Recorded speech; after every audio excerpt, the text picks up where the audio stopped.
kalian. Kalau dia masih mau bareng-bareng sama mama, dia harus baik-baikin mama. Kalau dia masih dingin kayak kulkas gitu, mendingan kita cerai aja lah. Oke. Hah, Celo? Koko tenang aja, selain semuanya ke Celo. Kenapa sih cewek itu egois banget? Pa, kata mama, papa sayang yang paling ganteng sedunia. Jangan marah lagi dong, please. Nanti malam mama masakin soto dinosaurus kesukaan papa deh. Papa lagi gak pengen makan itu. Loh, bukannya papa suka banget ya? Pokoknya bilang ke mama kamu, hari ini papa mau makan di luar aja. Papa udah suruh Aska buat reservasi restoran bintang 5. Oke, papa ngomong apa? Katanya, mama, maafin papa ya, papa yang salah. Papa tuh sayang banget sama mama. Papa gak bisa hidup tanpa mama. Jangan tinggalin papa, please. Hah, beneran? Papa bahkan ngajakin mama makan malam romantis di restoran mahal loh, Ma. Serius? Oh, papa so sweet banget. Oke, kalau gitu bentar ya, mama siap-siap dandan dulu. Apa kata mama? Mama bilang, papa pergi nggak ngajak-ngajak kita. Ya udah, kamu panggil Elliot. Bentar lagi kita berangkat. Terus mama? Tinggal aja, papa nggak mau bareng dia.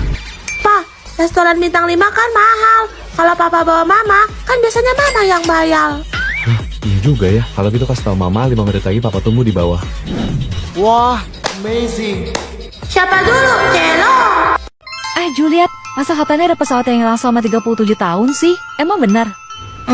Pesawat PNAM 914 terbang pada tanggal 2 Juni 1955, membawa 6 awak pesawat dan 57 orang penumpang dari New York ke Miami, Florida. Tapi baru 3 jam lepas landas, pesawat ini hilang dari radar. Hah? Jatuh gitu? Atau mungkin mesinnya error kali? Tim investigasi mulai dikerahkan untuk menyelidiki dan mencari di mana keberadaan pesawat tersebut. Tapi hasilnya nihil. Nggak ada sisa-sisa puing pesawat. Karena tak kunjung ditemukan, akhirnya kasus ini ditutup sebagai kecelakaan pesawat yang jatuh tenggelam ke dasar laut. Ada. Pemakaman secara simbolis pun dilaksanakan, dan pihak maskapai juga membayarkan sejumlah kompensasi untuk keluarga korban yang ditinggalkan. Ya ampun, pasti sedih banget. Tapi pada tahun 1992, tiba-tiba pesawat misterius muncul di Bandara Udara Internasional Simon Bolivar di Caracas, Amerika Serikat. Sebenarnya, petugas bandara juga bingung karena ada pesawat yang ingin mendarat, tapi tidak terdeteksi oleh layar sistem mereka. Kok aneh? Sang kapten pilot pesawat tersebut mencoba melakukan kontak dengan menara pengawas. Ia bertanya, ini di mana? Juan sang petugas bandara menjawab, kalian berada di Bandara Udara Caracas. Iya.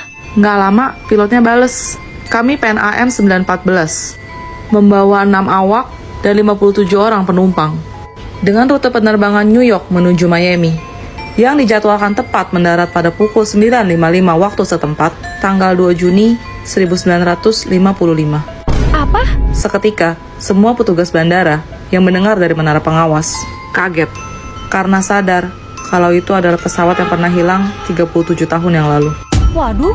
Setelah pesawat mendarat dengan selamat, petugas bandara bertanya kepada sang pilot, apakah Anda tahu kalau sekarang itu tanggal 21 Mei tahun 1992?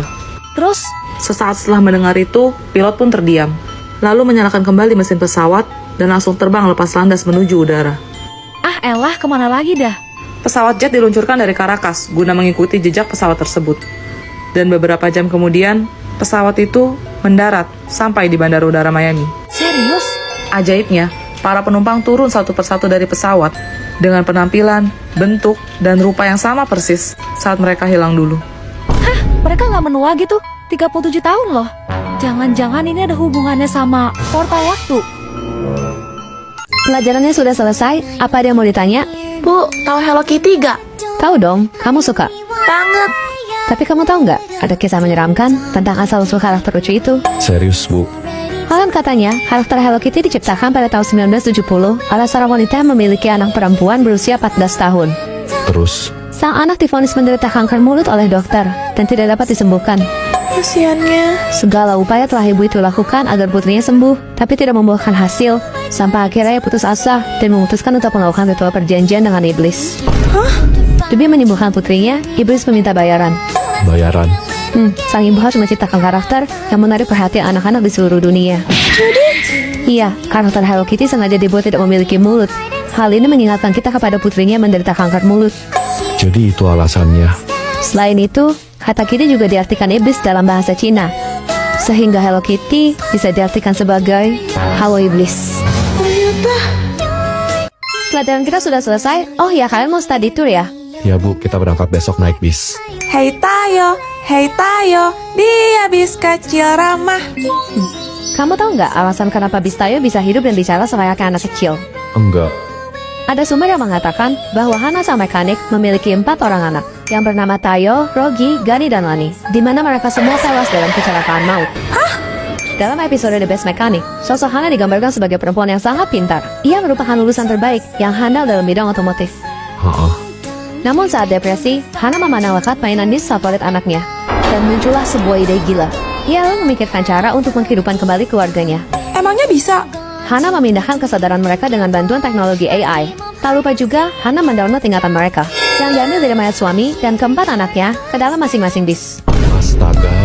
Yang lebih mengerikan lagi, katanya, mesin yang menggerakkan roda bis Tayo adalah organ tubuh manusia segar yang terletak di bagian bawah bis. Apa? Kalian sadar nggak? Hanya Hana satu-satunya mekanik di kota itu. Iya ya. Itu karena cuma Hana yang tahu dan mempunyai akses untuk memperbaiki serta melihat isi sesungguhnya dalam bis-bis tersebut. Gelap banget ceritanya. Pelajaran kita sudah selesai, silahkan warnai dulu tugasnya, baru kalian boleh pulang. Aduh, mana gue lupa bawa lagi. Snow, pinjem pensil warna dong. Gua adanya krayon. Pas banget. Gue juga gambar Shinchan. Apa hubungannya? Maksudnya, kartun krayon Shinchan kan? Feeling gak enak. Jangan bilang ada kisah kelam di balik kartun itu.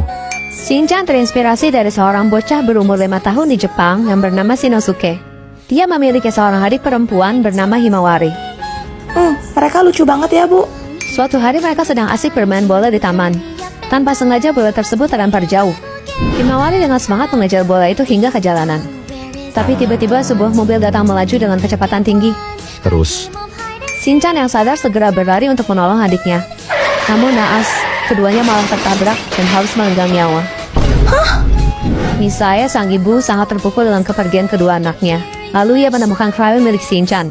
Dan dengan krayon itu, ia mulai menulis cerita apabila Shinchan masih hidup sampai sekarang dalam buku hariannya. jadi Semua tingkah lucu, canda tawa, serta keceriaan Shinchan hanya karangan Misaya semata yang depresi karena kehilangan anaknya. Itulah alasan mengapa Shinchan tidak pernah tumbuh dewasa. Ternyata bocah jenaka seperti kamu punya kisah yang segelap ini. Pelajaran kita sudah selesai, silahkan dicatat dulu materinya. Yes, pulang. Sweeper jangan mencuri. Sweeper jangan mencuri. Snow jangan mencuri. gak jelas. Mirip Dora kan? Udah lebih mirip Boots. Ih, Kalian tahu nggak alasan kenapa Dora suka bertanya? kenapa, Bu? Ada sumber yang mengatakan bahwa kepala Dora terlihat besar karena ia mengidap hidrosefalus. Hidrosefalus itu apa? Kelebihan cairan dalam kepala yang bisa menekan dan mengakibatkan kerusakan pada otak. Penyakit itulah yang membuatnya susah untuk mengingat hal-hal penting. Apa mungkin dia bawa peta waktu berpergian itu? Supaya dia ingat dalam pulang ke rumah neneknya. Bisa jadi nggak sih? Tapi kan Dora punya Boots yang selalu nemenin dia kemana-mana. Monyet yang mirip sama lo itu. Apaan sih? Sosok Boots adalah sebagai monyet yang memandu Dora untuk membantunya dalam melakukan aktivitas. Lalu Dora juga dikabarkan memiliki masalah gangguan pendengaran. Pantas dia sering ngomong, katakan lebih keras. Tapi dengan kondisi Dora yang separah itu, nanti kalau dia beneran nyasar gimana, Bu? Kalian sadar gak? Dora mengenakan gelang berwarna kuning di tangannya. Jangan bilang kalau itu. Pelacak. Betul, jika suatu saat Dora hilang, maka ia dapat dicari dan ditemukan dengan mudah. Ternyata. Pelajarannya sudah selesai, apa ada yang mau ditanya? Gak ada, Bu. Wow, Pu, Sepuh, ajarin dong, Pu.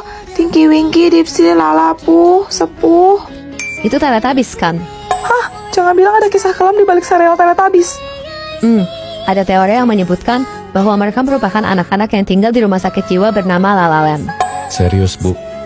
Mereka diperlakukan secara tidak manusiawi oleh para perawat di sana. Tinky Winky yang pada saat itu masih berusia 7 tahun, sering diikat di pagar, hingga badannya kedinginan dan berwarna biru keunguan. Terus, Bu, Dipsy berumur 6 tahun.